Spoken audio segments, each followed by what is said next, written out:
அன்பு சார்ந்த நேயர்களே, காலை வணக்கம்.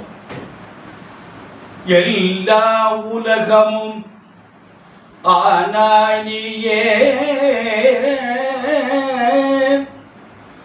எல்லா உலகமும் ஆனாய் நீயே, ஏகம்பமேறி இருந்தாய் நீயே, நல்லாரை நன்மை அறியச் செய்வாய் நீயே, பொல்லாவினைகள் அறுப்பாய் நீயே, புகழ் சேவடி என் மேல் வைத்தாய் நீயே, செல்வாய செல்வம் தருவாய் நீயே, திருவையாறு அகலாத செம்பற்சோதி, திருவையாறு அகலாத செம்பற்சோதி.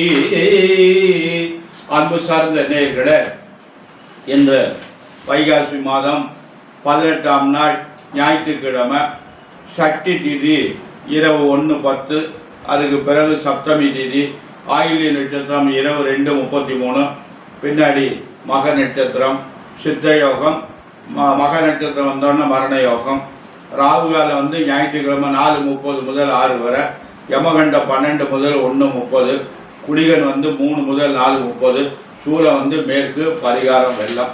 அன்பான நேயர்களே, இன்று கிரகங்கள்லாம் எப்படி இருக்கிறது, ராசி பலன்கள் எப்படி இருக்கிறது பார்ப்போம்.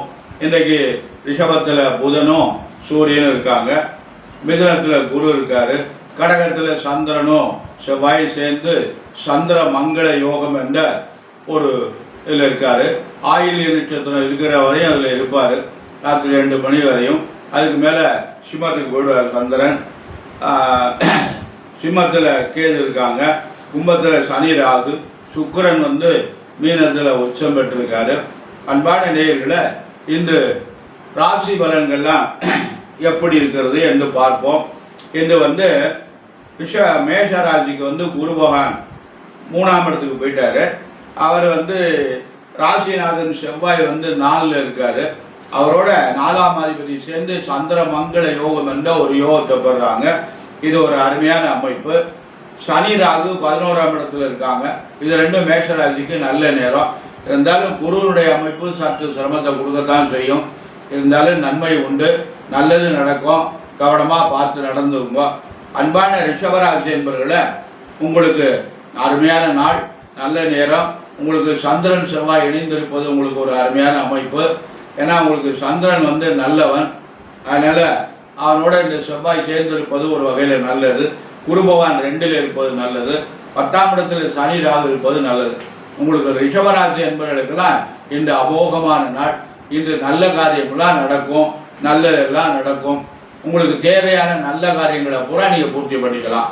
அன்பான கடகராசி என்பவர்கள், மிதுன ராசி என்பவர்களை, உங்களுக்கு குரு பகவான் ஜென்மத்தில் வந்துட்டாரு. ஜென்மத்தில் இருக்கிற குரு பகவான் இடமாற்றத்தை கொடுப்பாரு. ஏதாவது பிரச்சனைகளை உண்டு பண்ணுவார். வெளிநாட்டில் இருந்தால் இங்கே வரலாம், இங்கே இருந்தால் வெளிநாட்டுக்கு போகலாம், வீடு மாறலாம், பதவி மாறலாம், வேற ஊருக்கு சொந்த ஊர் பக்கம் மாற்றம் வாங்கிட்டு வரலாம். இப்படிலாம் ரொம்ப அந்த மாதிரி இடமாற்றங்களை கொடுக்கும். அந்த இடமாற்றம் நல்ல விதமாக முடியும். அன்பான மிதுன ராசி என்பவர்கள் ரொம்ப பார்த்து கவனமாக நடந்து கொள்ளுங்கள். கடகராசி என்பவர்களுக்கும் நேரம் சரியில்லை, நீங்களும் ரொம்ப கவனமாக ஜாக்கிரதையாக நடந்து கொள்ளுங்கள். அன்பான கடகராசி என்பவர்களை, உங்களுக்கு குரு பகவான் 12ஆம் இடத்துல இருக்காரு. மற்ற கிரகங்கள்லாம் உங்களுக்கு பலமாக இல்லை. ஆனால் உங்கள் ராசிநாதனும் உங்களுக்கு 5ஆம் அதிபதியான செவ்வாயும் ஒன்றா சேர்ந்து கடகத்தில் இருப்பது நல்லது, நல்ல யோகம். அது இன்று ராத்திரி 2 மணி வரை அந்த யோகம் இருக்கிறது. ஜாக்கிரதையாக நடந்து கொள்ளுங்கள், நல்ல விரயங்களாக முடியும். அன்பான மிதனராசி கடகராசி என்பவர்களை, வியாழக்கிழமை தோறும் தட்சாமூர்த்தி வழிபாடு பண்ணிட்டு வாங்க. அன்பான சிம்ம ராசி என்பவர்களே, உங்களுக்கு குரு பகவான் நல்ல இடத்துல இருக்காரு, அருமையான இடத்துக்கு வந்திருக்காரு. 11ஆம் இடத்துக்கு லாபஸ்தானத்துக்கு வந்திருக்காரு. மற்ற கிரகங்கள்லாம் உங்களுக்கு சரியா இல்லை. ஆனால் சூரியன் 10ஆம் இடத்துல இருக்காரு. ஒரு ராசிநாதன் 10ல் இருப்பது தொழிலுக்கு நல்லது. ஆனால் உங்களுக்கு குரு பகவான் 11ஆம் இடத்துல அதை விட சிறப்பு. அதனால் இந்த ஓராண்டுகளுக்கு குரு நல்ல பலன் தருவார், நல்ல சந்தர்ப்பம், பயன்படுத்தி கொள்ளுங்கள். அன்பான கன்னிராசி என்பவர்கள, உங்களுக்கு குரு பகவானுடைய அமைப்பு சரியில்லை.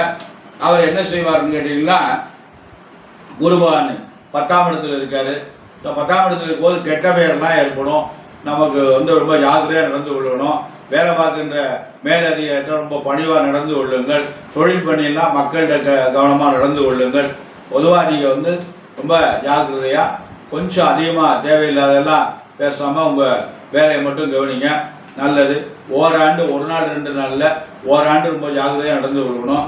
அதாவது தசாமூர்த்தி வழிபாடு உங்களுக்கு நல்ல பலனாக தரும்.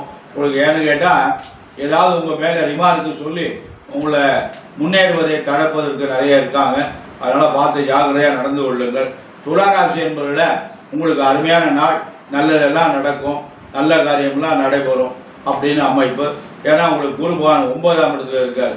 எந்த கிரகம் எங்கே இருந்தாலும் நமக்கு அதை பற்றி கவலை இல்லை. குரு பகவான் 9ஆம் இடத்துக்கு வந்துட்டாருன்னா அருமையான அமைப்பு, நல்லதெல்லாம் நடக்கும், நல்ல காரியங்கள்லாம் நடக்கும். அன்பான துளாராசி என்பவர்களை ரொம்ப ஜாக்கிரதையாக பண்ணுவோம். மெதுவாக நாட்டுங்க காய, நல்ல தூரம். உங்களுக்கு ஓராண்டுக்கு இந்த குரு பகவானுடைய அமைப்பு நன்றாக இருக்கிறது. விருச்சிக ராசி என்பவர்களை உங்களுக்கு குரு பகவான் 8ஆம் இடத்துல இருக்காரு. புதுசாக எதையும் செய்யாதீங்க. இப்போ அது குரு பேச்சுக்கு முன்னாடி என்ன பண்ணீங்களோ அதை அப்படியே நகட்டுங்க. புதிய முயற்சிகள் தடைப்படும், தாமதமாகும். ஆனால் உங்களுக்கு விருச்சிக ராசி என்பவர்களுக்கு குருவனுடைய பார்வையெல்லாம் சிறப்பாக இல்லை. அதனால் பார்த்து ஜாக்கிரதையாக நடந்து கொள்ளுங்கள்.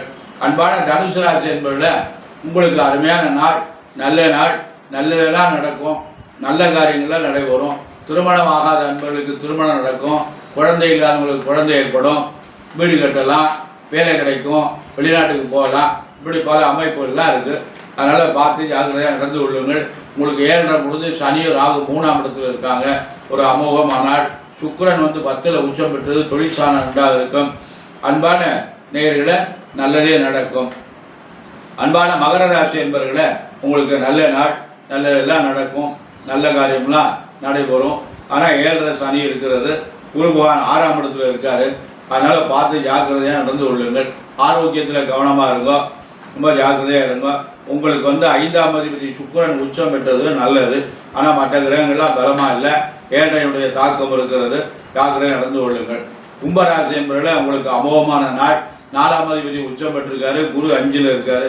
இதெல்லாம் உங்களுக்கு பெரிய சிறப்பு.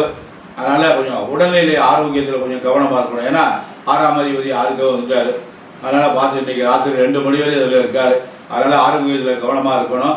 அன்பான மீன ராசி என்பவர்களை உங்களுக்கு வந்து குரு பகவான் வந்து 4ஆம் இடத்துல இருக்கார். 3-4 போன வருஷமும் சரியில்லை, இப்போவும் சரி இருக்காது. இன்னும் ஓராண்டுக்கு குருவுடைய அமைப்பு சரியாக இருக்காது. பார்த்து கவனமாக நடந்து கொள்ளுங்கள்.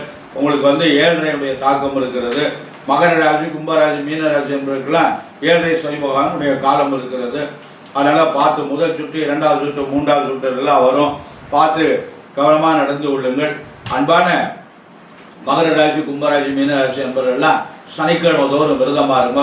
சனி பகவானுக்கு எள்ளு தீபம் ஏற்றுங்க. காக்காய்க்கு சாதம் வச்சுட்டு சாப்பிடுங்க. சனி பகவானுக்கு அர்ச்சனை பண்ணுங்க. இதெல்லாம் உங்களுக்கு பக்கத்தில் நவக்கிரகங்கள் இல்லை, கிராமத்தில் இருக்கும் அப்படின்னா வாரம் ஒரு முறையாவது பண்ணுங்க. உள்ளூரில் பிள்ளையார் கோயில் இருந்தால் நல்லெண்ணெய் விட்டு தீபம் ஏற்றுங்க. இந்த தீபம் ஏற்றுறதுல நிறைய தப்பு பண்ணுறீங்க. இந்த கடையில் வைக்கிற நெய் பாட்டிலெல்லாம் வாங்கி போடாதீங்க. அந்த அகழ்தீரில் மஞ்சள் இந்த டால்டாவை ஊற்றி வச்சுருப்பாங்க. அது நீங்கள் வச்சுட்டு வந்தோடனே அடைஞ்சு போயிடும். நல்லெண்ணெய் வாங்கி வச்சுக்கிறோங்க. ஒரு திரி கொண்டு போங்க. கோவிலில் விளக்கு இருந்தால் அந்த விளக்கில் திரியை போட்டு ஊற்ற சொல்லுங்க. அப்படி இல்லைன்னா கிளியாஞ்சட்டி தனியாக வாங்கி கொண்டு போய் ஒரு நல்ல கொஞ்சம் பெரிய கிளியாஞ்சட்டியை வாங்கி அது நிறைய எண்ணெயை ஊற்றி அந்த விளக்கு அணையாமல் உள்ள ஒரு இடத்துல மரவா இடத்துல வச்சு ஏற்றி விடுங்க. கோயிலுக்குள்ளே கண்ட இடத்துலலாம் தீபத்தை ஏற்றாதீங்க. சாமிகிட்ட கொடுத்து உள்ளே இருக்கிற விளக்கில் எண்ணெயை போட சொல்கிறது ரொம்ப உத்தமம், அதான் நல்லது. அந்த மாதிரி செஞ்சுடுவாங்க. நம்ம நிறைய தவறெல்லாம் பண்ணுறோம். தீபம் போடுறோம்ட்டு நம்ம நிறைய கண்ட இடங்கள்லாம் இப்போ பெரிய டவுன்லலாம் பண்ண விட்டாங்க. ஏதாவது ஒரு மூலையில் அந்த ஒரு டூல் மாதிரி வச்சு அதில் தகரம் அடித்து அதில் நிறைய வச்சிடுறாங்க.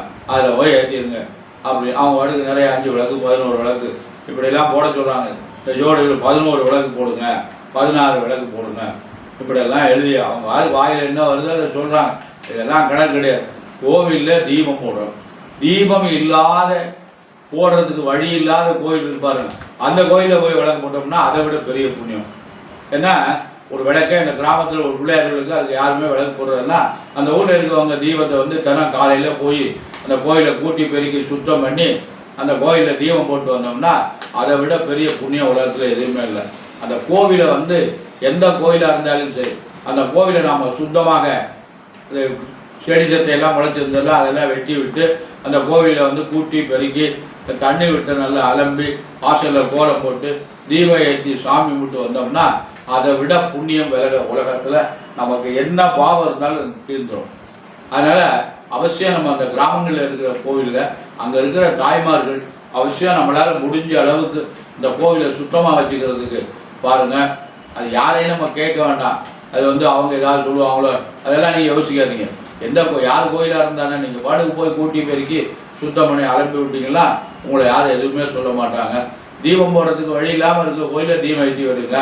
காலையிலையும் தீபம் போடுங்க, சாயந்தரம் தீபம் போடுங்க. கோவிலில் விளக்கு எரிஞ்சதுன்னா பெரிய புண்ணியம். இருட்டாக கிடக்கிற வீட்டை வந்து லைட்டு போட்டு வச்சோம்னா அதுக்கு பெரிய புண்ணியம் நமக்கு. வீடு வந்து இருண்டு கிடக்கக்கூடாது, கோவிலும் வெளிச்சம் இல்லாமல் இருண்டு கிடக்கக்கூடாது. ரெண்டுமே ஆகாது. வீடும் இருட்டாக இருப்பது நல்லதில்லை, கோவிலும் விளக்கு போடுறதுக்கு வழி இல்லாமல் இருப்பது நல்லதில்லை. அதனால் அந்த ஊருக்கும் நல்லதில்லை. அதனால் ஆலயங்களை நம்ம பராமரிக்கிறது நமக்கு நன்மை. அன்பான நேயர்களை நான் அந்த கோயிலுக்கு போனேன், இந்த கோயிலுக்கு போனேன், அந்த முறையாக இதெல்லாம் விட உள்ளூரில் ஒரு ஆலயம் இருக்கிறது என்றால் அந்த ஆலயத்துக்கு நம்மளால் இயன்றதை செஞ்சு அது ஏதாவது பூஜை பண்ணுறதுக்கு வழிகள் பண்ணி நம்ம அப்படி பூஜை பண்ணுறதுக்கு ஒருத்தர் வாய்ப்பு இல்லைன்னா நம்மளே கூட பண்ணலாம். அது ஒன்றும் தவறு இல்லை. நம்ம அந்த சுவாமியை நல்லா சுத்தம் பண்ணி எண்ணெய் செஞ்சு தண்ணி கொண்டு அபிஷேகம் பண்ணி நம்மளால் முடிஞ்சது ஒரு 2 வாழைப்பழத்தில் வச்சு நிவர்த்தியம் பண்ணலாம். பூ நிறைய இருந்ததுன்னா பூவை பறித்து இந்த விநாயகர் பெருமானுக்கு சாத்தலாம். விநாயகரை வந்து யார் வேணாலும் பூஜை பண்ணலாம். அதுக்கு ஒன்றும் மாற்று வழியெல்லாம் கிடையாது. அதனால் நம்ம கோவிலை அடைச்சி கிடக்கிற கோவிலை நம்ம வீட்டில் குழந்தைகள் இருந்ததுன்னா பசங்க இருந்தாங்கன்னா நம்ம பழங்களை விட்டு பணம் சொல்லலாம். இந்த மாதிரி செஞ்சுட்டு வந்தீங்கன்னா நமக்கு நடைபெறுகின்ற கஷ்டங்கள்லாம் நீங்கி நல்லதே நடக்கும். அன்பான நேயர்களை நாம் எல்லோரும் நலமுடன் வாழணும். எல்லோரும் நலமுடன் வாழ்ந்து நம்ம குழந்தைகள் எல்லாம் நோய் நொடி இல்லாமல் இருக்கணும், நல்லா படிக்கணும், நல்லா திருமண வாழ்க்கை அமையணும், குழந்தைகள் தரை இருக்கக்கூடாது அப்படின்னு சொல்லி எல்லா வல்ல எம்பெருமானையும் வள்ளல் பெருமான் எம்பெருமான் சர்வேஸ்வரனையும் வள்ளல் பெருமான் வள்ளியில் மணாளன் முருகப்பெருமானையும் பிரார்த்தனை செய்து நிறைவு செய்கிறேன். நன்றி, வணக்கம்.